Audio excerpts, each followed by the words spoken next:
Kanina sa rock, mga kaibigan, natutupan ito tayo sa Rockville. Let's is Rockville. Isa po ito sa bunga ng pinaghirapan ni Kaprano na nakilita ni Abdel.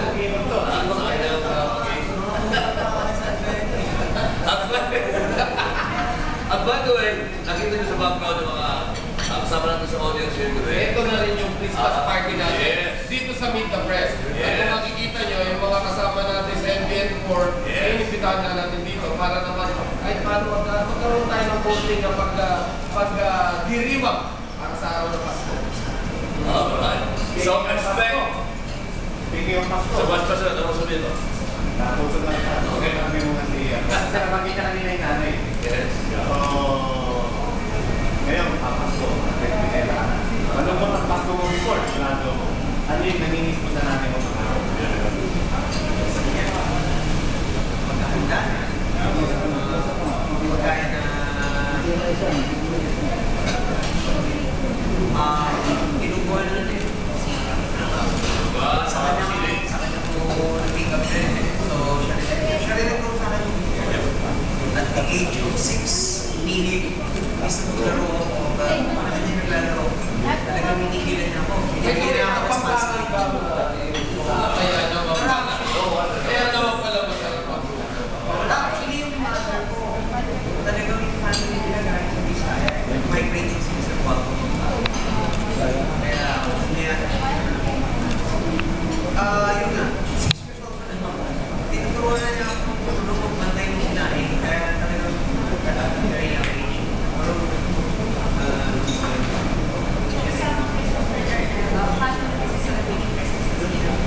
Ano lang dati, sige lang dati. Kailangan lang sabi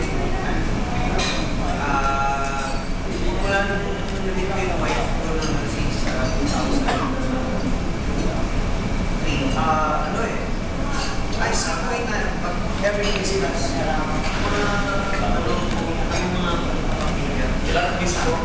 Lahat. Ano yan? Pakatang rin? Oo, may Siguro pwede rin makikwento sa atin yan. Ano yung unang-unang band na pinagdalitan mo? At ngayon na nasa journey ka na. Simulan natin yun. Simulan nung 1 year. pinagalingan ko yung unang band na pinag-edition ko 1983. Ang name nila Kinos Band. Simula, tapos nagilong sumali kami sa Rock Wars in 1986. Then, nag-change kami sa Amo Band. Naging Amo Band kami, yun yung start na nag-gig kami sa Europa ko. Doon na talaga kami nakilala sa hard rock band. Nag-rocker. Aljam ba? Ano ba yung point? Doon ko nalit yung mga ibang artista na sabi nila dahil nilig ako. Kung gusto nila ng mga solid rock na music, doon sila nag-rock sa sulit na yun. Then, paano ka naman na-discover dito sa journey? Dito naman, dahil dito sa fan namin na si yan. Una niya ako napanood sa kasama, nag-open kami for South Border show namin. And then, that was the first and very last time na napanood niya ako. Since then, hinahanap na niya ako. And then, nakita na lang niya uli ako.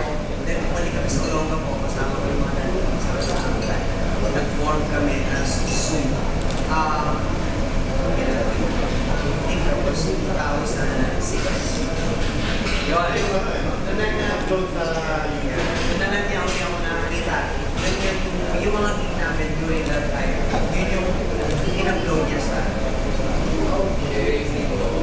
which eventually discovered. Anong kanta yung kinakanta mo na sa YouTube na nagustuhan naman nung Actually, ang nilagay lang niya isip eh, rap soul singer. So lumabas lumabas. So kinlik niya yung isa. Tapos hanggang nung nakikinig sa akin, na nakapinggan niya yung boses ko. Hindi raw siya makapaniwala na merong pinag na kumakapaganda na siya na soul na mataas. Talagang nakapaganda.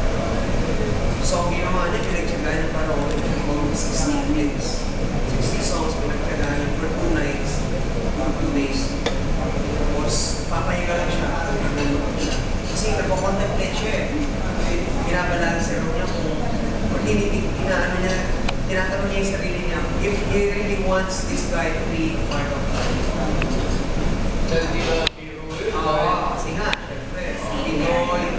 Eh, tapos ang ulit pa ako. Iba pa yung feature ko. Parang, ang layo talaga. Kaya sabi ni Jonathan King, nung kinonsulta niya si Jonathan King, he prepared, sabi niya, we need to get this guy. Sabi ni Jonathan King, yeah, he's good, he's great. He really seems great, but he really speak English. Tapos sabi ni, I don't care, he can sing in English. Obviously, sabi niya ganun.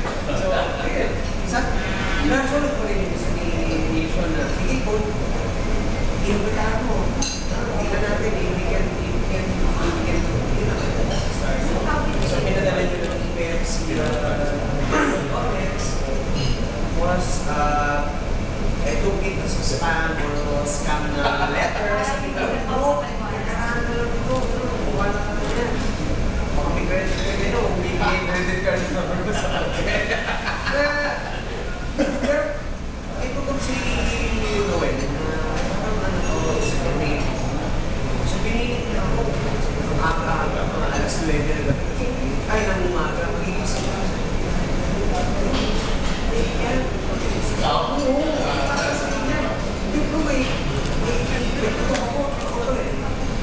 So for 1 hour, he was trying to persuade me na mag-email back ako doon ay so pinagbigyan ko, nagbigyan ako na nag-email back ako.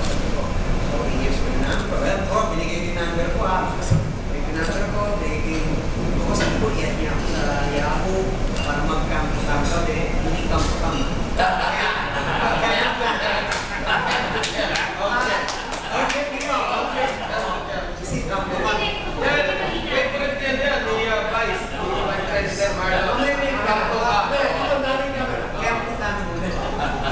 So, ano siya, tumawag siya sa akin. Tinawagan niya ako. Pakilala siya. So, tawa-tawa ko. Parang naka-smirk ako. Are you really Nilsho? Sabi niya, oh, bro, I really am. I'm for real. I'm Nilsho. Really? Can we go to Yahoo and I want to see your face because I know the face of, I want to see your face and I have to make sure you're Nilsho. Tawa siya ng tawa. Malpak siya ng tawa. I'm really Nilsho. You have to believe me.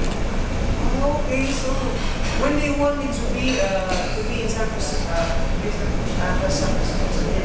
I want you to fly this week.